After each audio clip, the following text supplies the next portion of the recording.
Catus, Maximus here, this time with a little review of these Mac Tools Pocket Mini Pry Bar set. What's kind of interesting, they are made in Taiwan. They're not American made, unfortunately.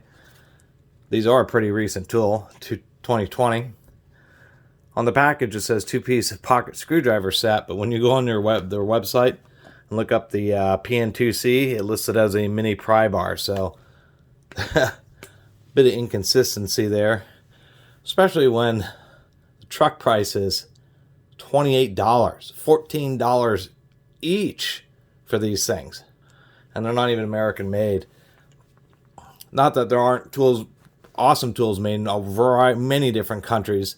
It's just the fact that they're charging like they're domestically made, even though they're just Taiwanese tools.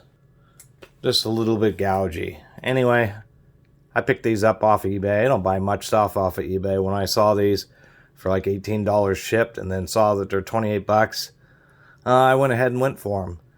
And really what attracted me about these is that they are more heavy duty, more like traditional pry bars as opposed to precision screwdrivers.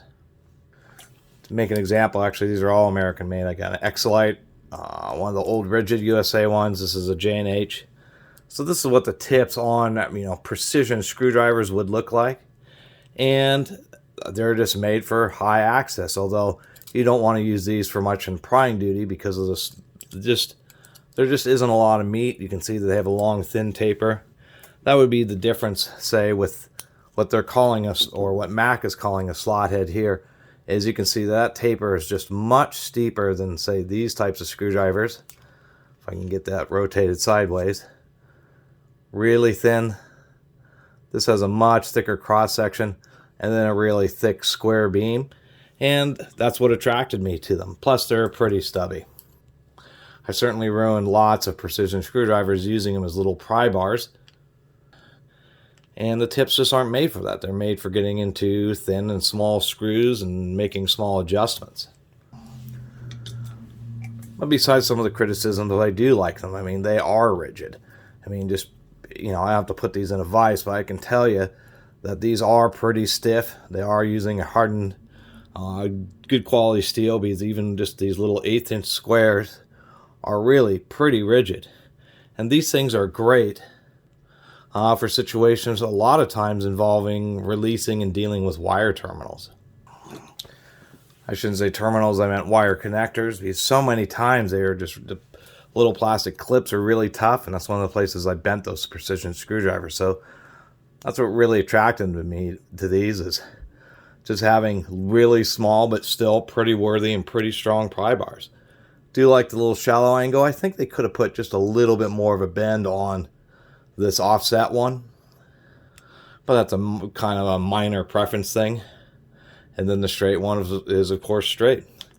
Kind of like them. Kind of like a mini version of one of these old Craftsmans that I have.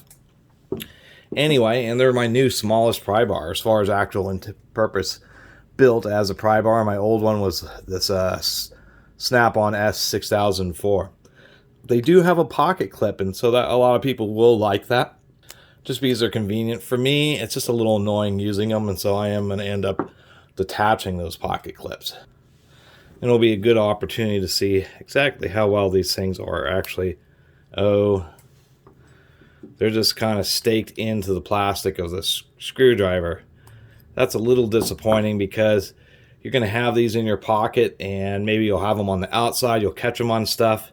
And then this, it's not even ribbed. So either this is going to bend real easily, or they're just going to yank themselves out. And so your only choice to replace them is the original holes will be too loose. So you'll have to shift it around and re-hammer it in. I think Mac could have done just a little better job of getting these staked into the sides of these drivers. Or I should say into the sides of the little pry bars. But this is how I prefer them, without the pocket clips, just so I can have them more normal. I think I need to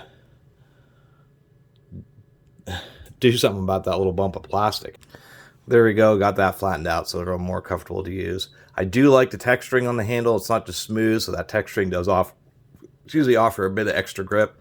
And in this case, the little pry bar, I do like the fact that they paid attention. The flat of the slot is aligned with the sides of the flats of the handle. Same thing with the bent one.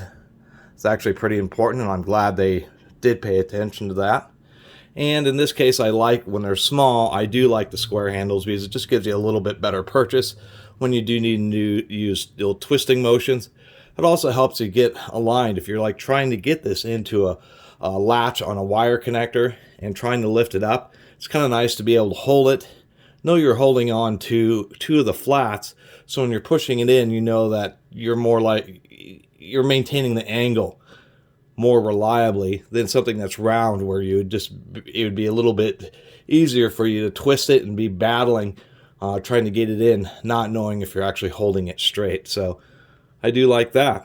And I kind of understand that they're expensive because they are a tool truck brand, but still, the truck price being $28 for a two-piece set for Taiwanese little pry bars, I still think is a bit much.